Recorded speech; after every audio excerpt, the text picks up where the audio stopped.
Hello friends, स्वागत है आप सभी का आपके अपने चैनल में। ज्योतिष का उपयोग हमेशा एक मार्गदर्शक विषय के रूप में लंबे समय से अपने जीवन के स्वरूप को जानने के लिए किया जाता रहा है। एस्ट्रोलॉजर किसी भी व्यक्ति के जीवन पद्धति के बारे में महत्वपूर्ण संकेतों के साथ साथ कई भविष्यवाणी करते हैं।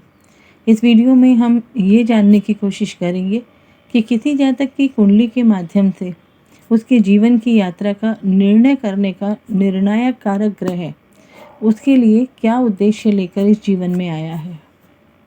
कुंडली में दशाक्रम को समझने के लिए कुछ बातों का ध्यान रखना चाहिए। जिस तरह किसी व्यक्ति के लिए लग्न लग्नेश को देखना जरूरी होता है, उसी तरह जन्म की महादशा का भी बहुत महत्वपूर्ण रोल होता है, क्योंकि ये उन परिस्थितियों के बारे में बताती है जिनमें जातक को अपना बचपन बिताना पड़ता है। बचपन के समय की शिक्षा उसके स्वास्थ्य, उसके भावी जीवन की नींव रखते हैं। तो देखें कि जन्म के समय महादशा स्वामी लग्न या चंद्रमा से अच्छी जगह पर स्थित है या नहीं है। अगर यह किसी प्रकार के राजयोग में शामिल है या नहीं है, या किसी धन योग में शामिल है या नहीं है, या इनका संबंध कुंडली के त्रिक भावों के साथ हो, या ये खुद अकारक हो।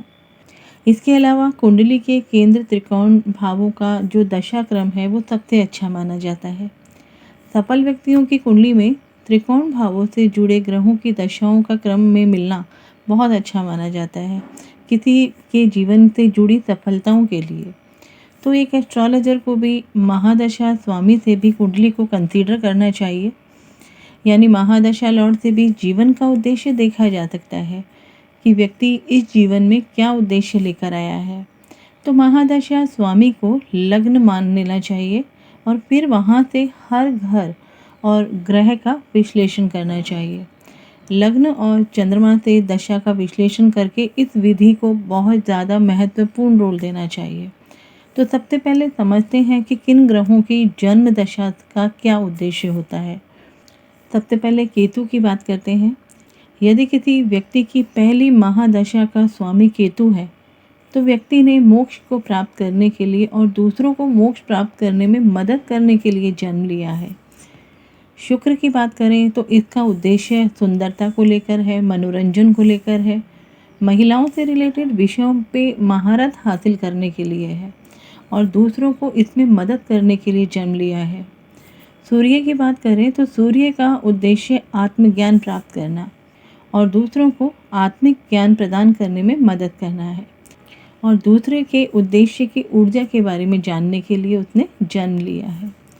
चंद्रमा की बात करें तो चंद्रमा किसी के मन को, भाव को या फिर माता को जानना ही उसका उद्देश्य होता है और दूसरों को इनसे संबंधित विषयों में मदद करना।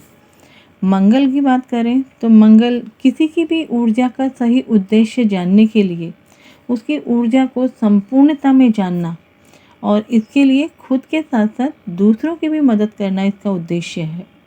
बुध की बात करें तो बुध का उद्देश्य है किसी दूसरे की बुद्धिमत्ता और उसके ज्ञान के बारे में जानना। बृहस्पति की बात करें तो बृहस्पति का उद्देश्य एक शिक्षक से रिलेटेड काम करना या फिर आध्यात्मिक गुरु बनना और अपने ज्ञान का प्रसार करना। शनि ग्रह की बात करें तो शनि का उद्देश्य ये होता है कि किसी के कर्म को जानने के लिए अपने और दूसरे के कर्मों को पवित्र करना, कानून और न्याय को भली भांति समझना। राहु की बात करें तो इसका उद्देश्य स्वयं की इच्छाओं को शांत करना, जैसे कि राहु के बारे में कहा जाता है। राहु का उद्देश्य दूसरे व्यक्तियों को उनकी इच्छाओं को पूरा करने में मदद करना है। मनुष्य इस पृथ्वी पर केवल ईश्वर को जानने और सीखने के लिए आया है, किसी और कारण से वो आया ही नहीं है।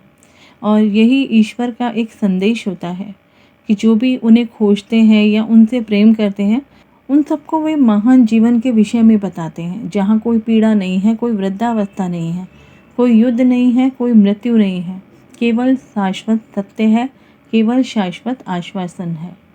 बहुत से लोगों को यह भी संदेह हो सकता है कि ईश्वर की प्राप्ति ही जीवन का उद्देश्य है, पर हर व्यक्ति इस विचार को स्वीकार कर सकता है कि जीवन का उद्देश्य प्रसन्नता प्राप्त करना है।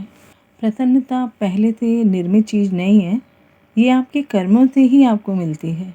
ज़िंदगी में बड़ी गलती ना करने का डर ही सबसे बड़ी गलती है। दुनिया सिर्फ नतीजों को सलाम करती है, उनके संघर्षों को नहीं करती। इसलिए खुद के कर्मों पर हमेशा विश्वास रखना चाहिए, साथ ही अपने कर्मों के साथ सही रास्ते पे चलना चाहिए। उस समय जो खुशी आपको मिलती है, जो प्रसन्नता आपको मिलती है, उसकी कोई सीमा नहीं होती। आशा करती हूँ आपको ये वीडियो ज़रूर पसंद आया होगा। मिलते हैं एक और ज्योतिष की नई इंटरेस्टिंग जानकारी के साथ। तब तक आप सभी अपना और अपने परिवार का ख्याल रखें, सुरक्षित रहें। जय हिंद, जय भारत।